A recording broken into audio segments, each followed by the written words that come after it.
Greetings everybody, my name is Travis Guzzi. I'm the Mission Engagement Facilitator for the SED Central Region, and it's a joy and privilege to once again bring this latest edition of the iGo vlog to you, to empower you as everyday missionaries to connect with your neighbors in love and service in order to connect people to Jesus.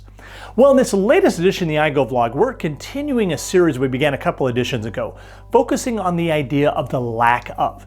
In the first edition of the iGo vlog, we focused on the idea how sometimes it's the lack of love that keeps us from loving and serving our neighbors and sharing the good news of Jesus with those who don't know him. In the last edition, we focused on how it was the lack of confidence that did the same. Well, in this edition, we're focusing on the idea of how it is the lack of courage that keeps us from being the blessing that God calls us to be wherever we live, work, and play, and especially when it comes to sharing the good news of the gospel.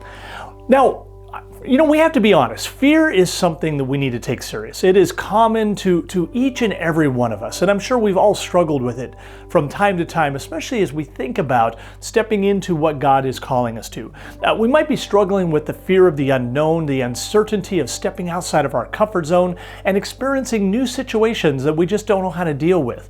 Or it might really be, and I think this is probably the one for most of us, it's the fear of rejection. It's the fear that people are going to turn their backs on us and push us away, that keeps us from stepping out, and especially I think when it comes to sharing Jesus with those who don't know him. Or it just may be the fear that you have that you don't have what it takes to be used by God in the mission that he has in mind for your life. Well, if you're feeling this way today, I want to encourage you with some words that come to us from Joshua 1:9. Remember Joshua, that great hero of the faith? Let's face it, he was a little afraid, especially as he thought about filling the shoes of Moses, being his predecessor, and then leading God's people into the promised land. And yet God knew that fear, and he met him not with condemnation, but with grace and assurance. He says, "Be strong and courageous. Do not be afraid. Do not be discouraged. For the Lord your God is with you and will go wherever you go." And with that encouragement that Joshua needed, that he wasn't alone, that God was with him, that he was going to give him what he needed for the mission and the calling he had in mind for his life. Well, it's not just Joshua who received those words of encouragement to be strong and courageous. It's also us as followers of Jesus.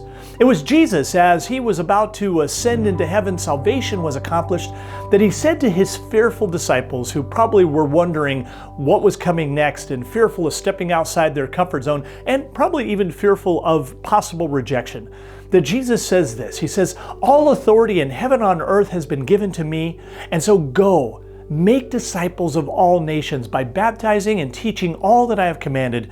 And here's the promise, lo, I will be with you always, to the end of the age."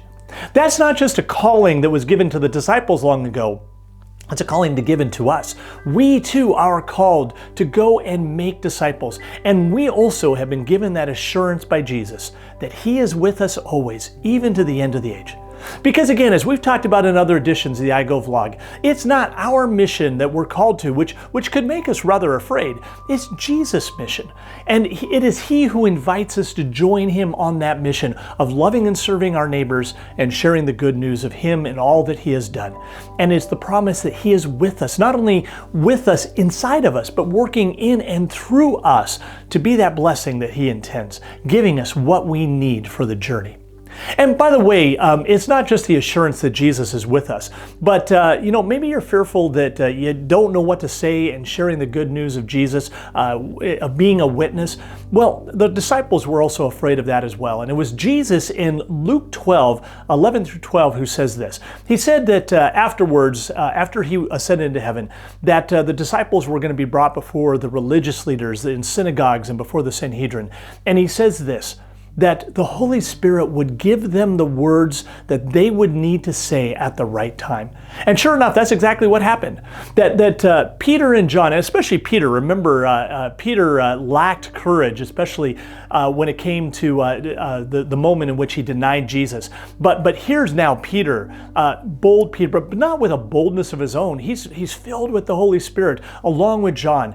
And before the religious leaders, they share the good news of the gospel. And the religious leaders took note that these were uneducated, ordinary men, and yet they had been with Jesus. By the way, aren't we with Jesus? Every time we come to His Word, that we come to the sacraments, that Jesus meets us with not only His grace and His love and His forgiveness, but He gives us all that He needs and the assurance that He is with us as we step out into our different callings, our different vocations of life to love and serve our neighbor. And He is especially with us, the Holy Spirit, giving us the words that we need whenever we share the good news of the gospel. Because remember, you have been given the same Holy Spirit that was given there at Pentecost to those disciples long ago. That same Holy Spirit is with you, and He will help bring to mind the good news of Jesus that you have received and give you the words and articulation and the wisdom to be able to share that with others. I hope that this message has been an encouragement to you, that it is something that has given you courage today. If you have any questions on this vlog or any of the others, feel free to reach out to me. And please know, you will be in my prayer for strength, for courage, and for boldness as you seek to be the blessing that God intends and to share the good news of Jesus and the gospel. And with that, I want to wish you all God's richest blessings, and we'll catch you next time for the next iGo vlog. Take care, everybody.